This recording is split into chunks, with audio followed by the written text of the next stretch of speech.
I awoke early today and quietly made my way out of Namche Bazar. Along the way, I ran into a cute little dog I had met the other day and nicknamed Milkshake, and he followed me up the mountain as I left. He was a little old man, and together we made slow progress up the mountain and out of town, pausing or resting as we saw fit, with a little snack for him on the way.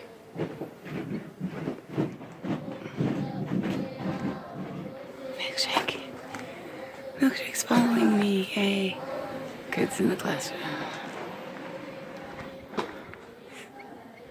Monks up the hill. Better go. We got a long ways to go today, don't we, Milkshake? Yes, we do. Namaste. Namaste. Namaste. Jum jum. At the outskirts of the town, after a quick photo shoot, I said goodbye to Milkshake and continued forward.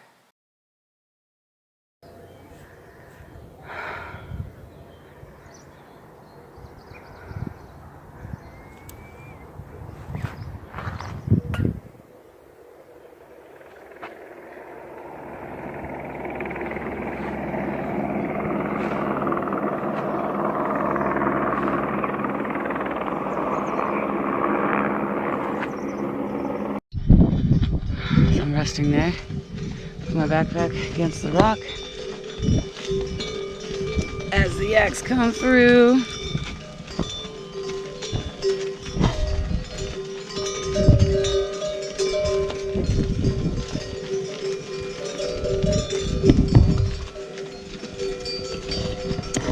Wow, you got some horns on you, buddy. Look at that. You too, they're sharp, I see.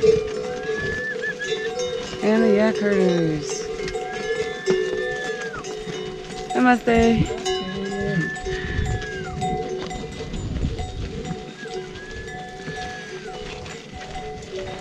My arms were still burnt from the day I ascended to Namche, and the loops to my walking sticks scraped painfully against my wrists at every movement. That doesn't look nice. But the views were spectacular, and I met several friendly porters along the way. Just to wait for them to go a bit.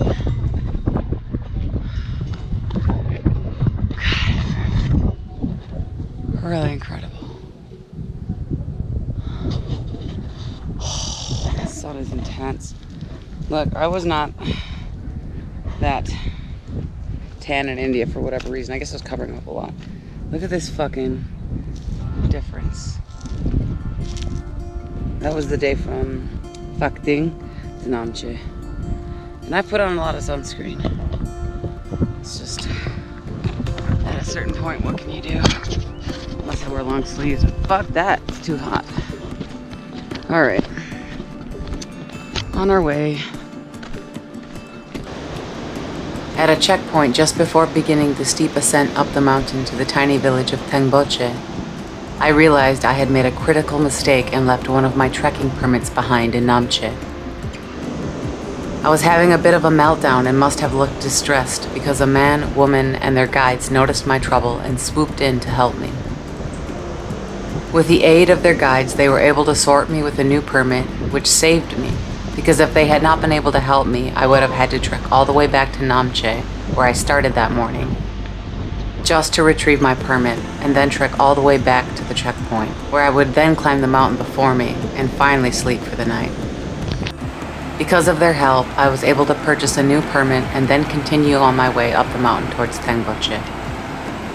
I would meet the man and woman again and become good friends by the end of the trek. The ascent to Tengboche was steep and tiring, and I did almost no filming due to my exhaustion. But finally I arrived to the top of the mountain and was greeted with the tiniest village I had encountered yet. It consisted of 2 or 3 buildings where travelers, guides, porters, and yak herders could spend the night. A small little bakery, a Buddhist monastery, a stupa, and a herd of grazing yaks.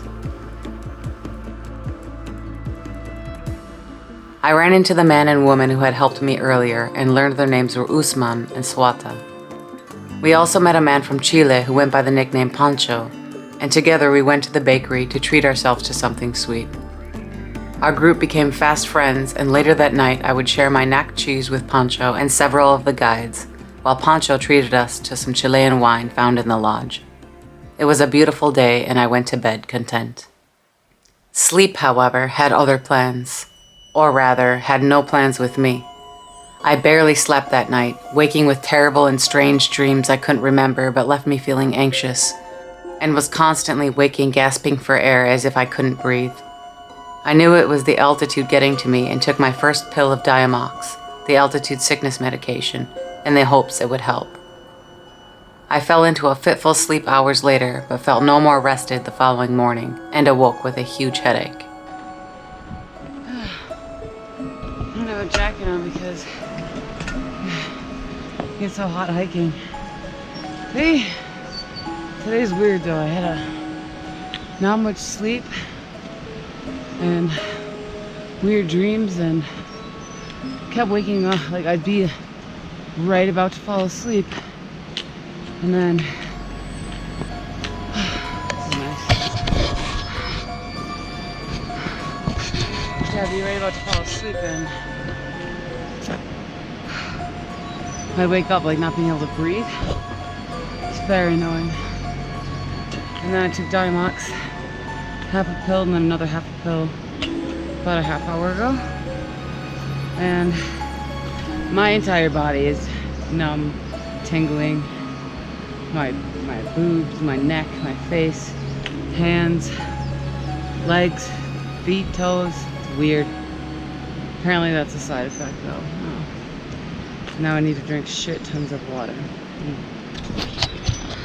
As the day progressed, I felt a bit better, though now I had to take bathroom breaks every 5 minutes or so, which led to me ducking behind boulders and behind brushes, hoping other trekkers or yak herders wouldn't spot me.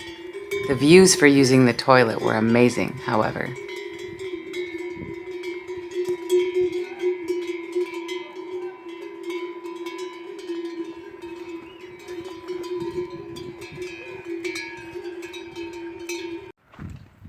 The landscape had begun to change and was growing more barren, with wide open views and dark brown rolling hills.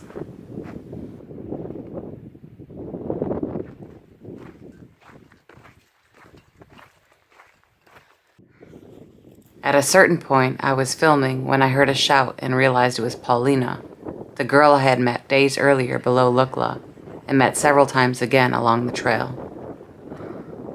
I hadn't seen her in days and shouted joyously when I realized it was her. Her troop approached and told me that Dingboche, the next village we were all walking towards, was very close and we were almost there.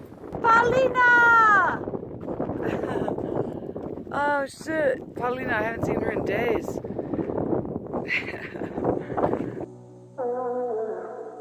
We walked and talked for a while before they set off ahead of me and I slowly made my way to the town.